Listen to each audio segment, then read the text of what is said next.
Good morning बच्चों, how are you. बच्चों आज हम शुरू करेंगे एटॉमिक स्ट्रक्चर, परमाणु संरचना। यह चैप्टर हमारी 11th क्लास का सेकंड चैप्टर है। बच्चों आपने छोटी क्लासेज में 7th क्लास में, 8th में, 9th क्लास में, इनमें आपने परमाणु को पढ़ा है। परमाणु की थोड़ी जानकारी आपको है। अब हम परमाणु के बारे में पूरा डिटेल से डिस्कस करेंगे। पहले हम उन बातों को डिस्कस करेंगे जो हम छोटी क्लासेज में पढ़ चुके हैं। ठीक है, देखो बच्चों आपने परमाणु सुना है। परमाणु क्या होता है हमने फर्स्ट चैप्टर में बेसिक कॉन्सेप्ट्स ऑफ केमिस्ट्री में डाल्टन की एटॉमिक थ्योरी को पढ़ा है। डाल्टन ने परमाणु के बारे में बताया था। उन्होंने अपना सिद्धांत दिया है जिसको हम बोलते हैं डाल्टन का परमाणु सिद्धांत, और हमने पढ़ा है उस सिद्धांत को। उस सिद्धांत में डाल्टन ने बताया है कि परमाणु सूक्ष्मतम कण होता है। किसी भी पदार्थ का जो सूक्ष्मतम कण है, सबसे छोटा कण है, वह क्या है? परमाणु है। ठीक है, और परमाणु को विभाजित नहीं किया जा सकता। इसका मतलब परमाणु कैसा है? अविभाज्य है। ऐसा बताया किसने? डाल्टन ने। डाल्टन के अनुसार, डाल्टन ने अपनी ये बात बताई थी कब? सन 1808 में उसने अपना परमाणु सिद्धांत दिया था। और इसके अनुसार, डाल्टन के अनुसार जो परमाणु है क्या है? सूक्ष्मतम अविभाज्य कण। सूक्ष्मतम अविभाज्य कण होता है कौन? परमाणु। परमाणु को बोलते हैं अंग्रेजी में क्या? एटम। एटम ही कहते हैं ना।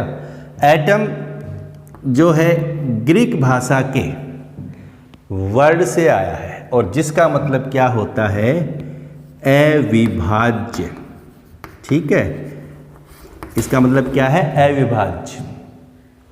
तो एटम क्या है? अविभाज्य है, अनकटेबल है। इसको हम विभाजित नहीं कर सकते, इसीलिए इसका नाम क्या रखा गया? एटम।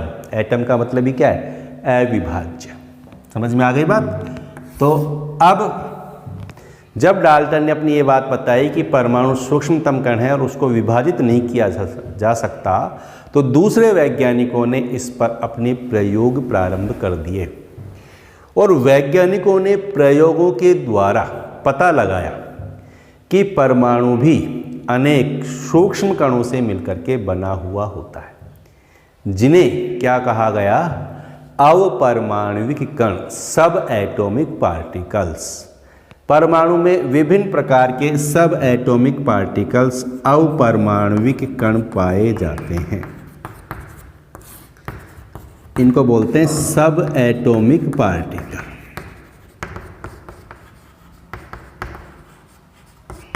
अब देखो सब एटॉमिक पार्टिकल कौन कौन है?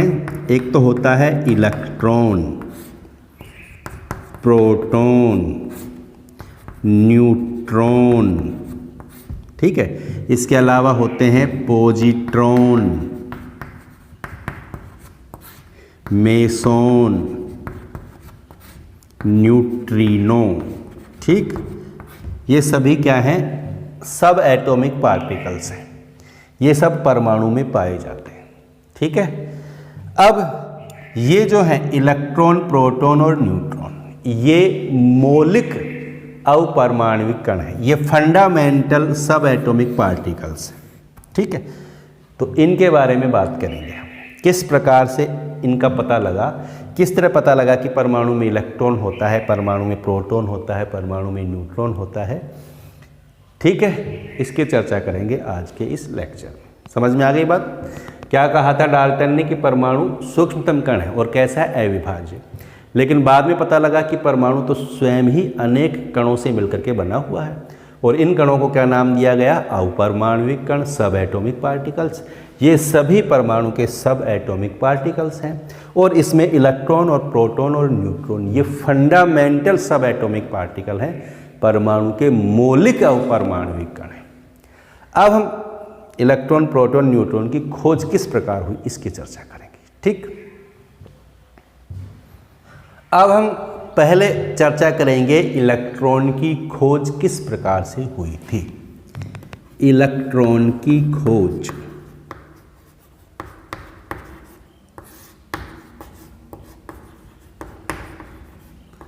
ठीक है, डिस्कवरी ऑफ इलेक्ट्रॉन। इलेक्ट्रॉन की खोज हुई थी कैथोड किरण नलिका के प्रयोग से। उस प्रयोग को देखेंगे हम, कैथोड किरण प्रयोग। ये प्रयोग किया था विलियम क्रुक्स ने। किसने किया था? William crooks. इसके अलावा एक साइंटिस्ट थे जूलियस प्लेकर, ठीक है। इन्होंने किया था कैथोड किरण प्रयोग। क्या प्रयोग था ये? इन्होंने क्या किया, एक क्या ली, कांच की नली। ये क्या है? कांच की एक नली है जिसको बोलते हैं डिस्चार्ज ट्यूब। क्या है ये? डिस्चार्ज ट्यूब है। इस डिस्चार्ज ट्यूब में यहां लगा हुआ है क्या? निर्वात पंप। क्या है ये? निर्वात पंप। ये निर्वात पंप क्या करता है? इसके अंदर जो गैस है उसके दाब को नियंत्रित करता है। यहां लगा दिया हमने धातु का इलेक्ट्रोड। यहां क्या ले ली हमने? धातु की प्लेट लगा दी। इधर एक प्लेट लगा दी। ये क्या है? धातु के इलेक्ट्रोड है। एक तरफ तो है कैथोड और एक तरफ है एनोड। इनको जोड़ दिया हमने किससे? विद्युत स्रोत से। किससे जोड़ेंगे हम इनको? विद्युत स्रोत से, ठीक है। विद्युत स्रोत से जोड़ देते हैं इनको। ये हाई वोल्टेज का विद्युत स्रोत है, ये इसका नेगेटिव, ये इसका पॉजिटिव। तो नेगेटिव को जिससे जोड़ा तो वो भी क्या हो गया? नेगेटिव। और ये क्या होता है? कैथोड। क्या है ये? कैथोड। और पॉजिटिव, तो ये पॉजिटिव हो गया। इसको बोलते हैं क्या? एनोड। एनोड पॉजिटिव होता है, कैथोड नेगेटिव होता है। पता है सबको? ये सेटअप हो गया, समझ में आ गया ना सबको? अब क्या किया, इसमें उच्च विभव की, उच्च विभव कितना? लगभग 10,000 वोल्ट। कितने वोल्ट की? 10,000 वोल्ट की विद्युत धारा प्रवाहित करते हैं। और इसके अंदर जो गैस भरी गई है ना, उसका दाब कर देते हैं, कम कर देते हैं। उसका दाब कर देते हैं कितना? 10⁻³ mmHg। इसके अंदर जो गैस भरी हुई है उसका दाब कर दिया 10⁻³ mmHg, ठीक। दाब अत्यंत कम कर दिया। और विभव, उच्च विभव लगभग 10,000 वोल्ट की इसमें विद्युत धारा प्रवाहित की। तो जब ऐसा किया गया तो क्या देखा गया कि इसमें विद्युत का क्या होता है? प्रवाह होता है। विद्युत का क्या होता है? प्रवाह। इलेक्ट्रिक करंट का फ्लो होता है, ठीक। अब देखो, ये कैथोड है, ये एनोड है, इनके बीच में इलेक्ट्रिक करंट का फ्लो होता है। अब यहां इलेक्ट्रिक करंट का फ्लो क्यों होता है, जबकि यहां इन दोनों के बीच में तो वायर है ही नहीं, इन दोनों को हमने जोड़ा ही नहीं है। ये किससे जुड़े हुए हैं? इनके बीच में केवल गैस भरी हुई है, वो भी अल्प दाब पर। तो फिर इनके बीच में करंट का फ्लो कैसे हुआ? कैसे करंट का फ्लो होता है? कैथोड और एनोड के बीच में। अब ये कैसे पता लगा कि करंट का फ्लो हो रहा है? इसके लिए यहाँ क्या किया उन्होंने? एमीटर लगा दिया। एमीटर में क्या उत्पन्न होता है? विक्षेप उत्पन्न होता है। जब इसमें उच्च विभव की विद्युत धारा प्रवाहित करते हैं ना, तो यहाँ एमीटर में विक्षेप उत्पन्न हुआ। एमीटर में विक्षेप कब उत्पन्न होता है? जब विद्युत का प्रवाह होता है। अब विद्युत का प्रवाह होता है, अब यहाँ पर जब करंट का फ्लो हुआ तो फिर इस एमीटर में विक्षेप उत्पन्न हुआ, ठीक। समझ में आ गई बात? बाद में इन्होंने बताया, इन्होंने अनुमान लगाया कि कैथोड से एनोड की तरफ कोई किरणें गति कर रही हैं जिसके कारण करंट का फ्लो हो रहा है। ठीक, अब कैथोड से एनोड की तरफ जो किरणें गति कर रही हैं उसका पता कैसे लगे, क्योंकि वहाँ किरणें दिखाई नहीं दे रही थी। कैथोड से एनोड की तरफ किरणें गति कर रही हैं लेकिन वो दिखाई नहीं दे रही हैं। तो इसका पता लगाने के लिए कि क्या इसमें किरणें गति कर रही हैं, क्या किया, यहाँ छेद कर दिए और यहाँ पर जिंक सल्फाइड का ZnS का क्या कर दिया, लेप कर दिया, ZnS का लेप कर दिया। ठीक है, तो क्या देखा गया कि यहाँ क्या उत्पन्न होती है, चमक उत्पन्न होती है। यहाँ पर चमक उत्पन्न होती है। अब चमक उत्पन्न क्यों हुई, उसका कारण क्या बताया गया कि यहाँ से किरणें आ रही हैं और ये किरणें जब इस दीवार पर टकराती हैं, ZnS की जो लेप हुआ है उस पर टकराती हैं तो चमक उत्पन्न करती हैं। इस तरह ये किरणें गई इन छेद से और यहाँ टकरा करके क्या उत्पन्न की, इन्होंने चमक उत्पन्न की। ये किरणें किधर से किधर की तरफ जा रही हैं, कैथोड से एनोड की तरफ जा रही है। और ये किरणें कहाँ से निकल रही हैं, कैथोड से ही निकल रही हैं। इसलिए इन किरणों को क्या नाम दिया गया, कैथोड किरण। इस तरह हुई कैथोड किरणों की खोज। समझ में आया प्रयोग, दोबारा समझेंगे, बिल्कुल सरल प्रयोग है। क्या है ये, कांच की एक नली है, इसका क्या नाम है, डिस्चार्ज ट्यूब। इसमें क्या लगा हुआ है, निर्वात पंप। क्या काम करता है, गैस के दाब को नियंत्रित करता है। ठीक, और इसमें ये धातु की क्या लगी हुई है, प्लेट। एक तो किसका काम कर रही है, कैथोड का, दूसरी किसका काम कर रही है, एनोड का। इनको जोड़ा गया है किससे, उच्च विभव के स्रोत से। अब क्या करते हैं, इसमें जो गैस भरी हुई है उसका दाब कितना करते हैं, 10⁻³ mmHg, यानी बहुत कम दाब करते हैं। और इसमें विद्युत धारा प्रवाहित करते हैं कितने वोल्ट की, लगभग 10,000 वोल्ट की। तो क्या होता है, यहाँ एमीटर में विक्षेप उत्पन्न होता है। इसका मतलब कैथोड और एनोड के बीच में करंट का क्या हो रहा है, फ्लो हो रहा है, विद्युत प्रवाहित हो रही है। तभी तो यहाँ पर क्या उत्पन्न हुआ, विक्षेप उत्पन्न हुआ। लेकिन एनोड और कैथोड के बीच में तो कोई वायर नहीं है, फिर करंट का फ्लो कैसे हुआ। तो इसको क्या अनुमान लगाया गया, इसका मतलब यहाँ किरणें गति कर रही हैं और उन किरणों के कारण क्या प्रवाहित हो रहा है, आवेश प्रवाहित हो रहा है, विद्युत का प्रवाह हो रहा है। अब ये किरणें दिखाई तो दे ही नहीं रही थी, ये कैसी थी, इनविजिबल थी, अदृश्य थी। फिर कैसे पता लगा कि यहाँ किरणें हैं, तो क्या किया, इसको पता लगाने के लिए एनोड के बीच में छेद कर दिया और यहाँ पर जिंक सल्फाइड का लेप कर दिया। तो यहाँ क्या देखा गया, यहाँ चमक उत्पन्न होने लगी। चमक उत्पन्न होने का कारण इधर से किरणें आ रही हैं और यहाँ टकरा रही हैं, जिसके कारण चमक उत्पन्न हो रही है। अब ये किरणें किधर से किधर की तरफ जा रही हैं, कैथोड से एनोड की तरफ। और कहाँ से निकलती हैं, कैथोड से। इसलिए इन किरणों को क्या नाम दिया गया, कैथोड किरण कहा गया। समझ में आ गया प्रयोग। ठीक, तो इस तरह हुई कैथोड किरणों की खोज। अब जे थॉमसन ने कैथोड किरणों पर अध्ययन किया।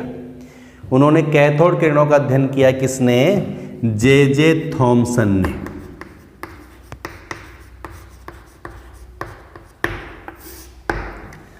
इन्होंने कैथोड किरणों का अध्ययन किया और कैथोड किरणों के अध्ययन से इन्होंने कौन कौन सी बातें पता लगाई, क्या क्या गुण पता लगाए, कैथोड किरणों में कौन कौन से गुण होते हैं, ये सारे बताए किसने, जे थॉमसन ने। सबसे पहली बात तो कैथोड किरणें कैथोड से एनोड की तरफ गति करती हैं।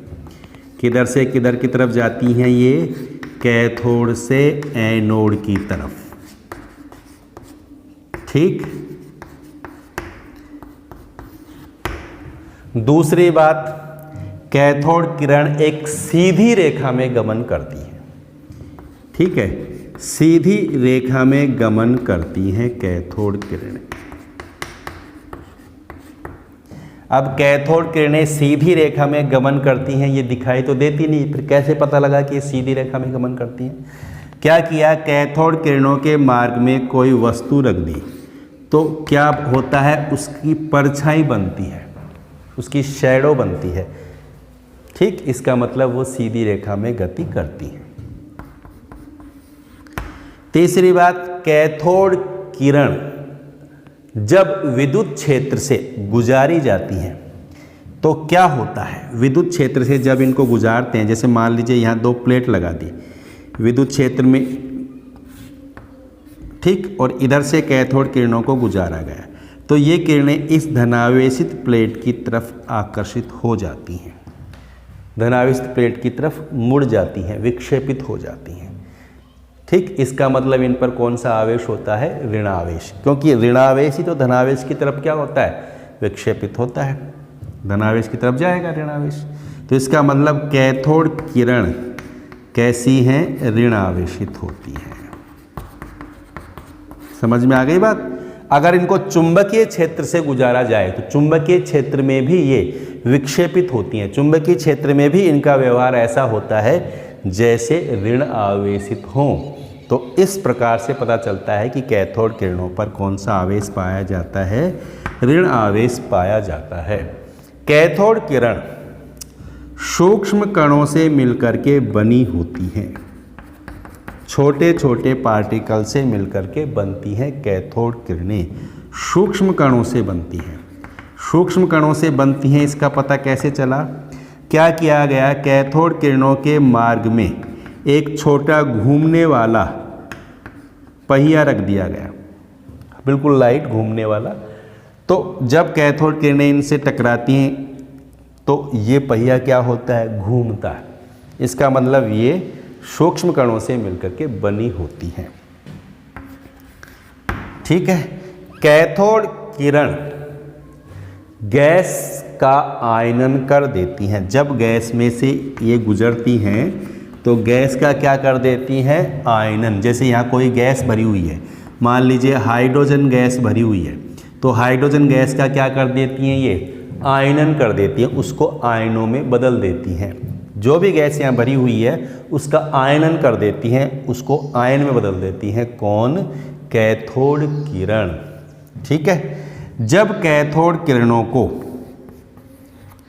किसी उच्च परमाणु भार वाली धातु से टकराया जाता है, उच्च परमाणु भार वाली धातु, उच्च परमाणु भार, हाई एटॉमिक मास वाली धातु से जब ये टकराती हैं तो एक्स रे उत्पन्न करती हैं, एक्स किरण उत्पन्न होती है। ठीक है, कैथोड किरण, ये सारी चीज़ें समझ में आ गई ना आपको? अब देखो, कैथोड किरण की प्रकृति, यहाँ उपस्थित धातु जो इलेक्ट्रोड की धातु है उस पर, और यहाँ जो गैस भरी हुई है उस पर निर्भर नहीं करती है। ठीक है, जैसे मान लीजिए ये धातु है, इलेक्ट्रोड है, जैसे मान लीजिए तांबे का इलेक्ट्रोड ले लिया, या इसकी जगह हम लोहे का ले लें, या फिर इसकी जगह हम किसी दूसरी धातु का इलेक्ट्रोड ले लें, तो भी कैथोड किरणों की प्रकृति नहीं बदलती है। यहाँ पर गैस, जैसे मान लीजिए हाइड्रोजन गैस भरी हुई है, या फिर ऑक्सीजन भरी हुई है, या फिर नाइट्रोजन भरी, कोई सी भी गैस यहाँ भरी दी जाए, कैथोड किरणों की प्रकृति प्रभावित नहीं होती है। तो ये ध्यान रखना है कि कैथोड किरणों की जो प्रकृति है वो इलेक्ट्रोड की धातु पर, कैथोड और एनोड की धातु पर और इसमें भरी हुई गैस पर निर्भर नहीं करती है। कोई भी गैस भर दें, किसी भी धातु का इलेक्ट्रोड लगा लें, कैथोड किरणों की प्रकृति हमेशा समान बनी रहती है। ठीक, तो ये सभी गुण पाए जाते हैं किसमें, कैथोड किरण में। अब सूक्ष्म कण जिनसे मिलकर के कैथोड किरण बनी हुई है वो कण कैसे हैं, ऋण आवेशित, क्योंकि पता लगा कैथोड किरण ऋण आवेशित है। इसका मतलब सूक्ष्म कणों से मिलकर के बनी जो कैथोड किरणें हैं, और उन सूक्ष्म कणों पर कौन सा आवेश होता है, ऋण आवेश होता है। और इन सूक्ष्म कणों को जिनसे कैथोड किरणें बनी हुई हैं उन्हें क्या नाम दिया गया? इलेक्ट्रॉन। ठीक, इस प्रकार हुई इलेक्ट्रॉन की खोज। समझ में आ गई ना बात? और इलेक्ट्रॉन नाम किसने दिया था? एक वैज्ञानिक थे, कौन? स्टोनी। स्टोनी ने कहा था इलेक्ट्रॉन, जो ऋणावेशित कण है उसको इलेक्ट्रॉन किसने कहा था? स्टोनी ने कहा था। समझ में आ गई? इलेक्ट्रॉन की खोज। ठीक है, अब इलेक्ट्रॉन की खोज के बाद इलेक्ट्रॉन पर आवेश कौन सा है, इलेक्ट्रॉन का द्रव्यमान कितना है? आवेश तो पता लग गया कौन सा है? ऋणावेश है। अब ऋणावेश कितना है, ऋणावेश का मान क्या है, इलेक्ट्रॉन का द्रव्यमान क्या है, इन सब बातों का पता लगाया गया।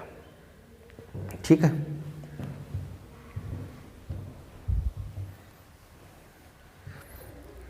देखो सबसे पहले इलेक्ट्रॉन के आवेश द्रव्यमान अनुपात को पता लगाया है। इलेक्ट्रॉन के लिए E/m वैल्यू पता लगाए गए। E/m इसको बोलते हैं आवेश द्रव्यमान अनुपात। E का मतलब आवेश, m का मतलब द्रव्यमान, आवेश द्रव्यमान अनुपात।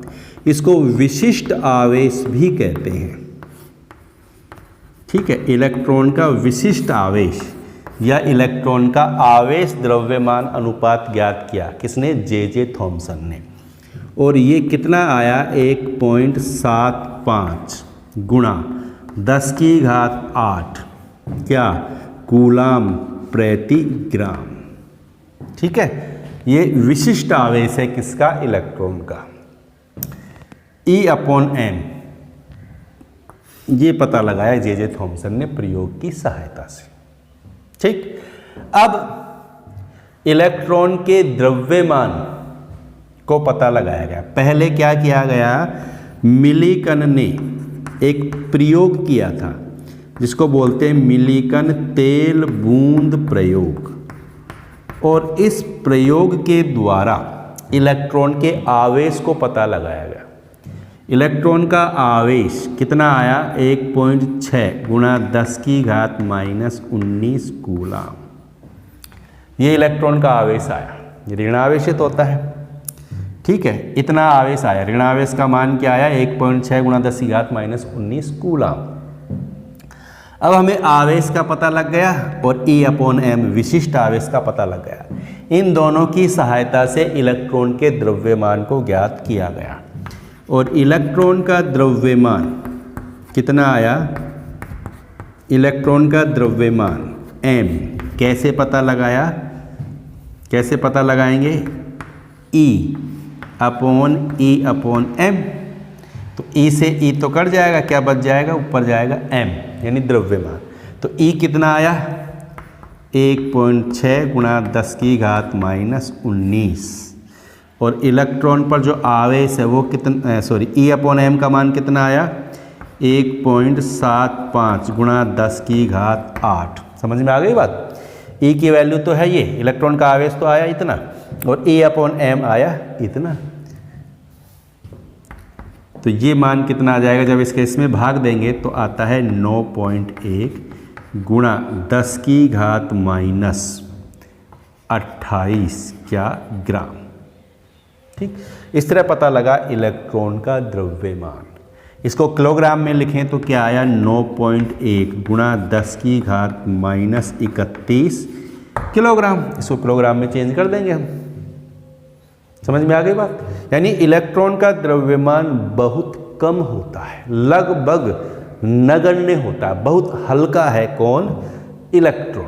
अब इस इलेक्ट्रॉन के द्रव्यमान को हाइड्रोजन जो सबसे हल्का तत्व होता है, सबसे हल्का परमाणु होता है, कौन? हाइड्रोजन का परमाणु सबसे हल्का है।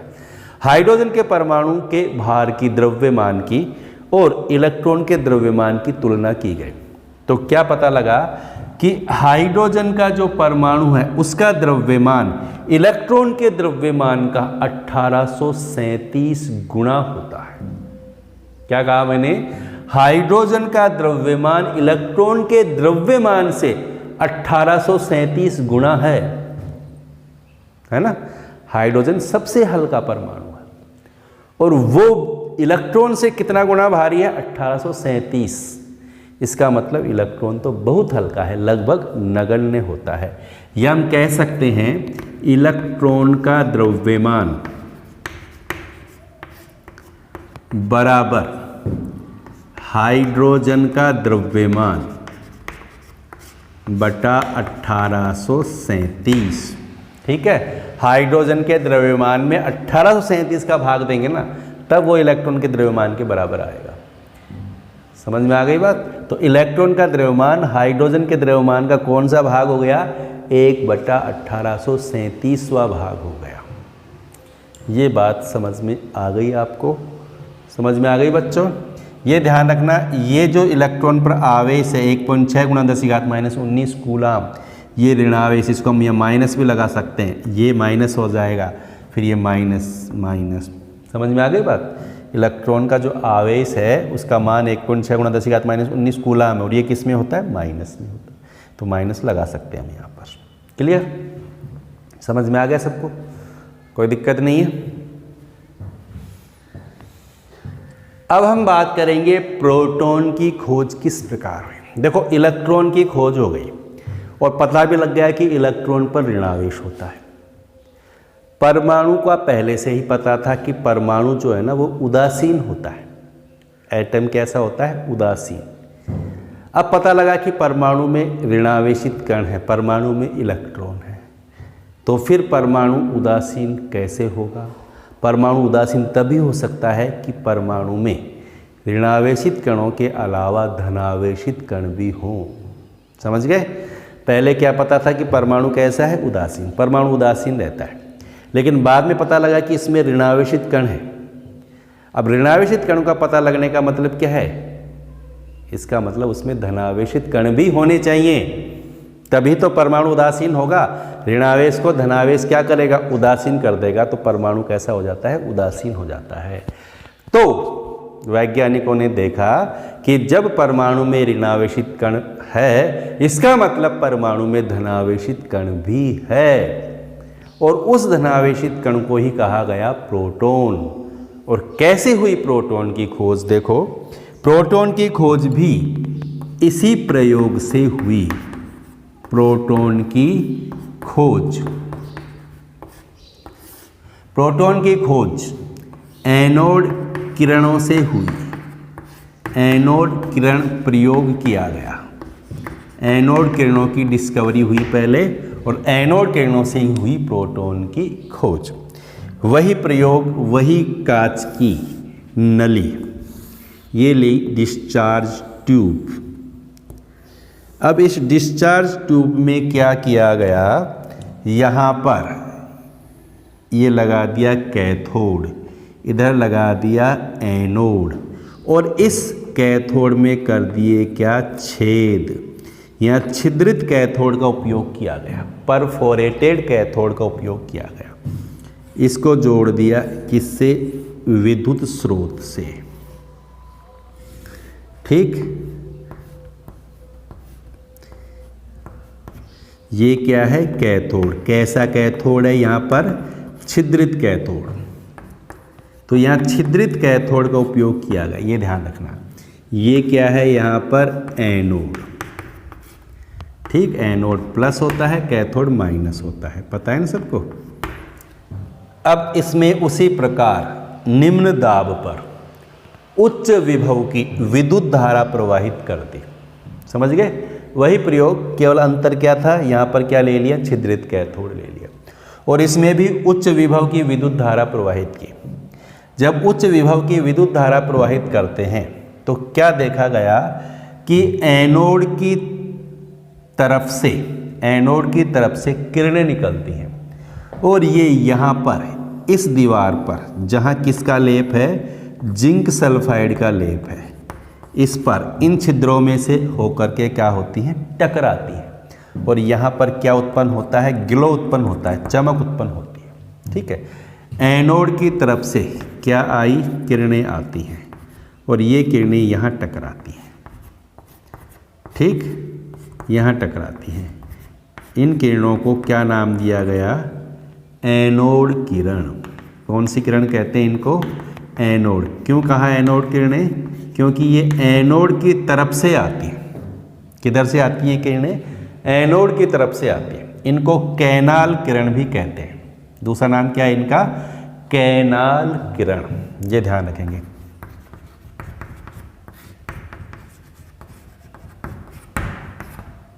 ठीक है, इस तरह हुई किसकी खोज? एनोड किरणों की खोज। क्या कहा मैंने? वही प्रयोग, ये कांच की नली, यहाँ पर इसमें भी वैक्यूम पंप यानी निर्वात पंप लगा हुआ है। इसमें निर्वात पंप से इसका क्या दाब कम कर दिया गया, गैस का दाब। और यहाँ लगे हैं धातु के इलेक्ट्रोड। ये कैथोड है जिसमें क्या कर दिए? छेद। ये एनोड है और इसमें उच्च विभव की प्रवाहित कर दी विद्युत धारा। जब उच्च विभव की विद्युत धारा प्रवाहित करते हैं तो कैथोड की तरफ वाली जो नली की दीवार है जिस पर जिंक सल्फाइड का लेप है, वहाँ पर क्या उत्पन्न होने लग जाती है? चमक उत्पन्न होने लग जाती है। इसका मतलब इधर से एनोड की तरफ से क्या आ रही हैं? किरणें आ रही हैं जो इन छिद्रों से निकल करके इस कांच की दीवार से टकरा करके चमक उत्पन्न करती है। और इन किरणों को कहा गया एनोड किरण या कैनाल किरण। ठीक, बाद में पता लगा कि ये किरण वास्तव में ये जो रिक्त स्थान है यहाँ से निकलती है। ये एनोड से नहीं निकलती बल्कि कैथोड और एनोड के बीच में जो रिक्त स्थान है, जो गैस भरी हुई है, यहाँ से निकलती है एनोड किरण। समझ में आ गई बात? क्या कहा मैंने? एनोड किरणें या इस एनोड से नहीं निकलती। कैथोड किरणें तो कैथोड से निकल रही थी, लेकिन एनोड किरणें इस एनोड से नहीं निकलती बल्कि यहाँ जो गैस भरी हुई है ना, उस गैस से निकलती हैं। ठीक, समझ में आ गई बात? अब इन एनोड किरणों पर क्या किए गए? इन एनोड किरणों का अध्ययन किया गया और बातें पता लगाई गई। ठीक है, ये भी ध्यान रखना है कि ये प्रयोग किसने किया था? गोल्डस्टीन ने। किसने किया था?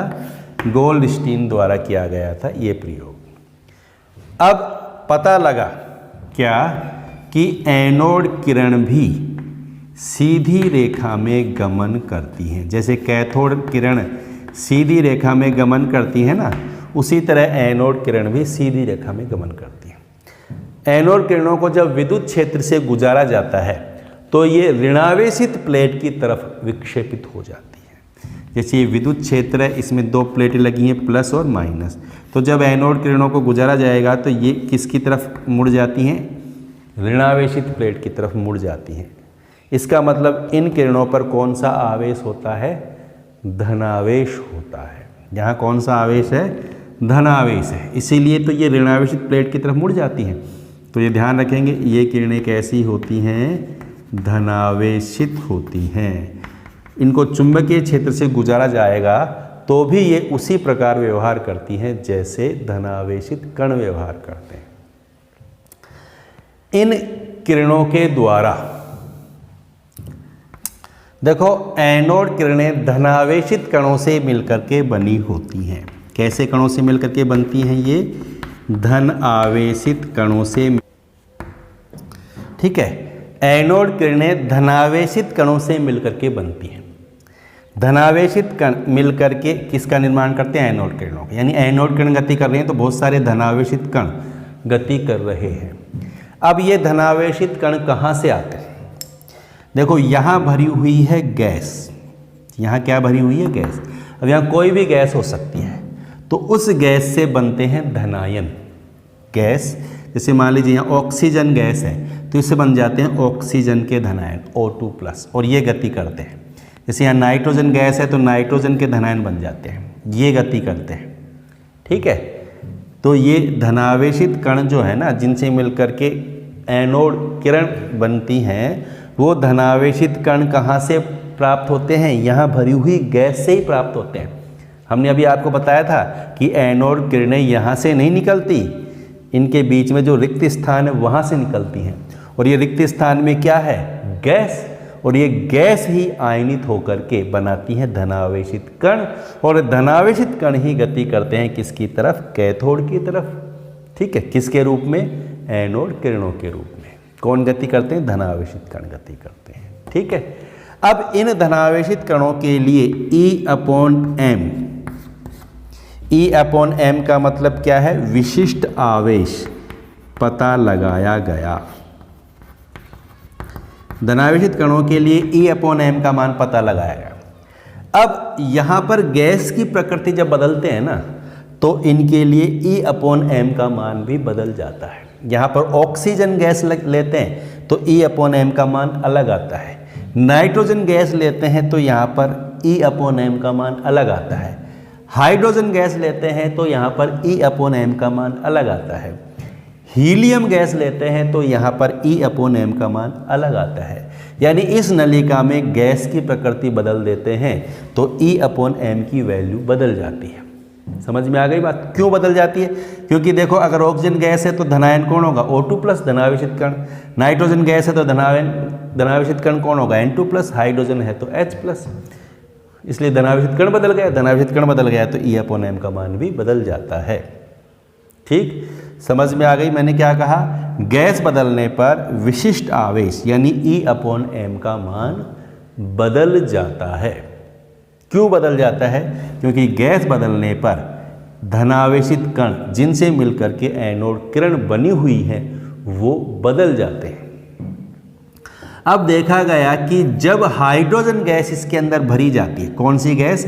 हाइड्रोजन गैस इसमें लेते हैं तो E अपॉन m का मान सबसे ज़्यादा आता है। हाइड्रोजन जो सबसे हल्का तत्व है उसको अगर यहाँ लिया जाता है, हाइड्रोजन गैस को जब यहाँ लिया जाता है तो विशिष्ट आवेश का मान सबसे ज़्यादा आता है। क्योंकि E अपॉन m का मतलब क्या है? आवेश अपॉन द्रव्यमान। तो हाइड्रोजन का द्रव्यमान सबसे कम होता है, इसलिए E अपॉन m की वैल्यू सबसे ज़्यादा आती है। ठीक, और हाइड्रोजन गैस से जो धनावेशित कण बनते हैं वही क्या कहलाते हैं? प्रोटॉन कहलाते हैं। क्यों? देखो, जैसे मान लीजिए यहाँ हमने हाइड्रोजन गैस ली और हाइड्रोजन का आयनन होता है तो क्या बनता है? H प्लस धनावेशित कण होता है। अब H प्लस कब बनेगा? जब इसमें से हाइड्रोजन में कितने इलेक्ट्रॉन होते हैं? पता है ना सबको? हाइड्रोजन का परमाणु क्रमांक 1 है, याद है? परमाणु क्रमांक 1 हाइड्रोजन का।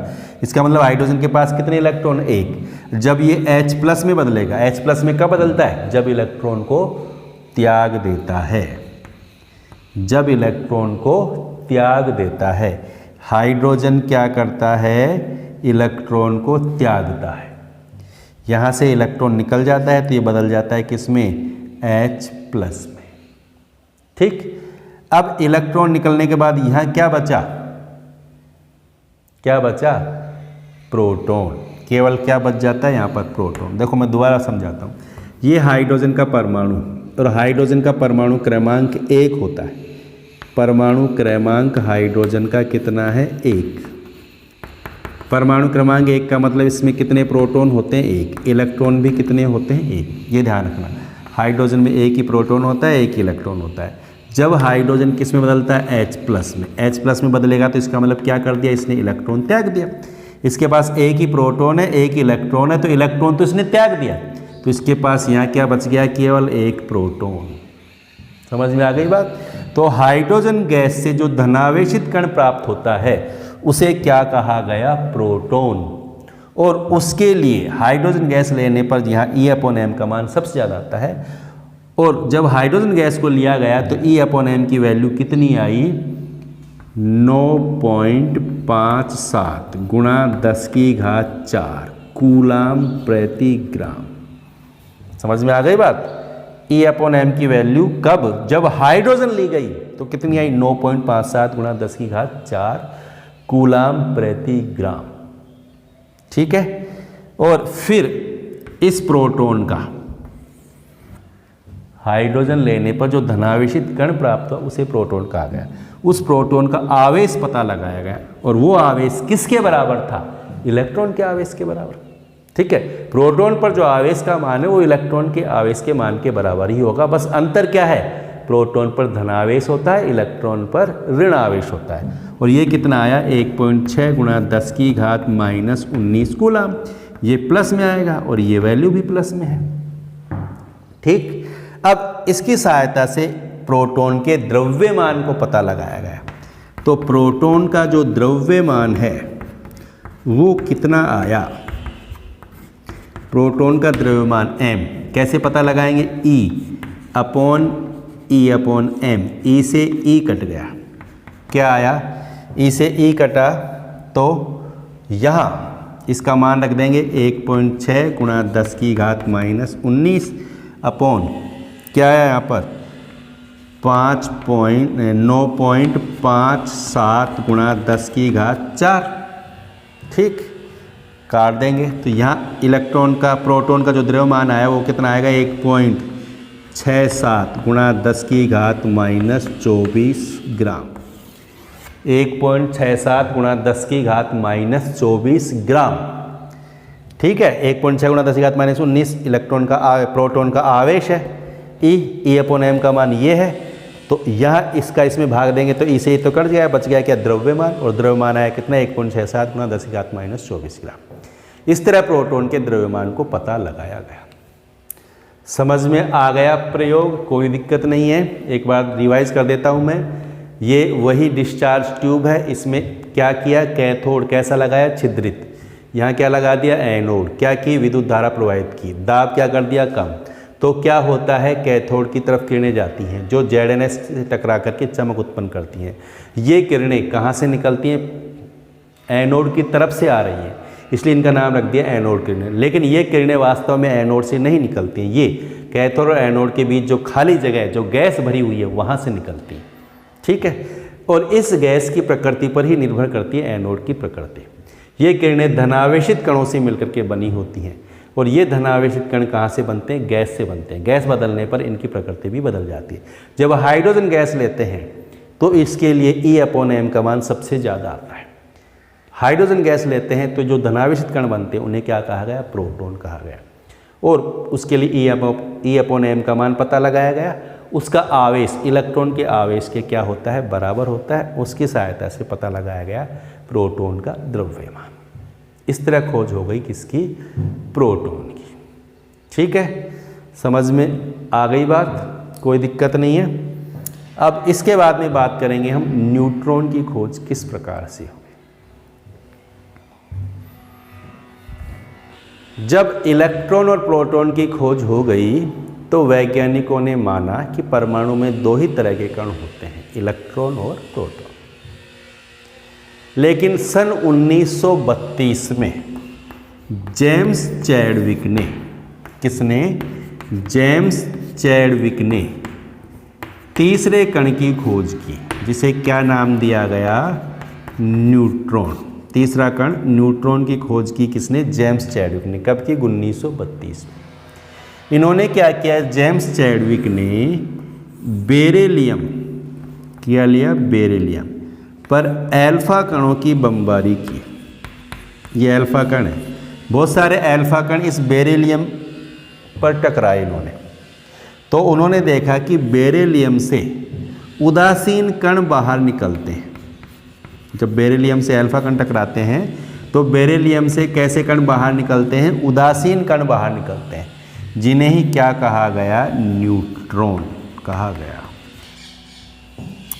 अल्फा कण क्या होते हैं, हीलियम का जो नाभिक हीलियम है ना, इसमें से 2 इलेक्ट्रॉन बाहर निकल जाए और ये बदल जाए He2+, इसी को बोलते हैं हम क्या, अल्फा कण। इसका परमाणु क्रमांक 2 है, द्रव्यमान संख्या 4। ये क्या है, अल्फा कण।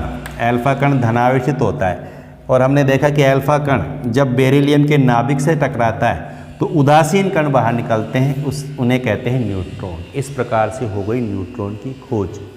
न्यूट्रॉन का द्रव्यमान प्रोटॉन के द्रव्यमान के बराबर ही होता है, लगभग समान होता है, ठीक है। न्यूट्रॉन का द्रव्यमान प्रोटॉन के द्रव्यमान के लगभग समान है। आवेश इस पर कितना होता है, 0 होता है। तो इस प्रकार से हुई न्यूट्रॉन की खोज, जो किसने की, जेम्स चैडविक ने। ठीक है बच्चों, कोई दिक्कत नहीं है। अब हम कुछ बातें जिन्हें ध्यान रखनी है हमें, उसको मैं यहाँ लिख देता हूँ, ठीक।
ये है, देखो ये टेबल आपको याद रखनी है। ये है परमाणु के मौलिक कण, इलेक्ट्रॉन, प्रोटॉन और न्यूट्रॉन। इनको हम इलेक्ट्रॉन को E से, प्रोटॉन को P से, न्यूट्रॉन को N से व्यक्त करते हैं। इलेक्ट्रॉन का आवेश माइनस में 1.6 × 10⁻⁻19 कूलाम होता है, प्रोटॉन का भी प्लस में 1.6 × 10⁻⁻19 कूलाम, दोनों का आवेश बराबर है। ये माइनस में, ये प्लस में, न्यूट्रॉन का 0 होता है। ठीक, सापेक्ष आवेश की बात करें तो इसका आवेश माइनस का 1 है, इसका माइनस का 1, प्लस का 1 है, तो इसका कितना है 0। सापेक्ष आवेश पता लगा लेंगे हम, -1 + 1 0। ठीक, इसका -1 है तो इसका +1, क्योंकि दोनों का मान बराबर है, तो इसका कितना हो जाएगा 0। द्रव्यमान देखिए ग्राम में 9.1 × 10⁻28 ग्राम, इसका 1.607 लिख सकते हैं अपन इसको।